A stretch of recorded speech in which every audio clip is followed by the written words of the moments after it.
معزز سامعین و ناظرین، السلام علیکم ورحمۃ اللہ وبرکاتہ۔ میں آپ کے ساتھ ذکی اللہ خان اشاعتی بیودوی۔ ناظرین کرام، اس وقت کی بڑی اہم خبر اور رنجیدہ کر دینے والی خبر یہ ہے کہ مہاراشٹر کے قیامت خیز سیلاب متاثرین کی مدد کے لیے اہل خیر حضرات آگے آئیں۔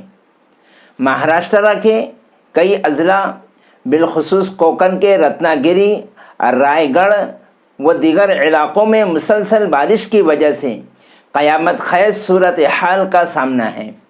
لاکھوں کی آبادی مکمل طریقے سے پانی میں ڈوبی ہوئی ہے، ان گنت جانیں لقمہ اجل بن چکی ہیں، اور ہزاروں افراد کو اگر فوراً محفوظ مقام تک نہیں پہنچایا گیا اور کھانے پینے کی اشیاء فراہم نہیں کی گئی تو ان کی زندگی کو بھی شدید خطرہ لاحق ہے۔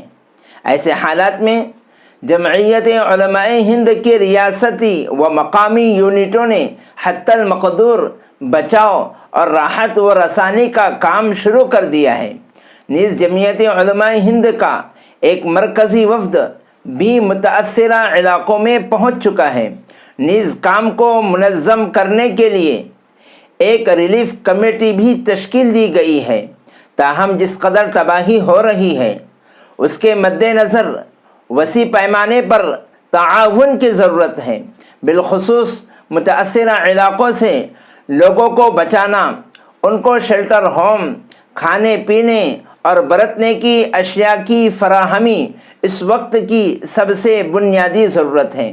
جمعیت علماء ہند کی تمام اہل خیر حضرات اور ہمدردان ملت سے اپیل ہے کہ مصیبت کی اس گھڑی میں مصیبت زدوں کی ہر طرح مدد کر کے اجر عظیم کے مستحق بنیں۔ السلام علیکم ورحمۃ اللہ وبرکاتہ۔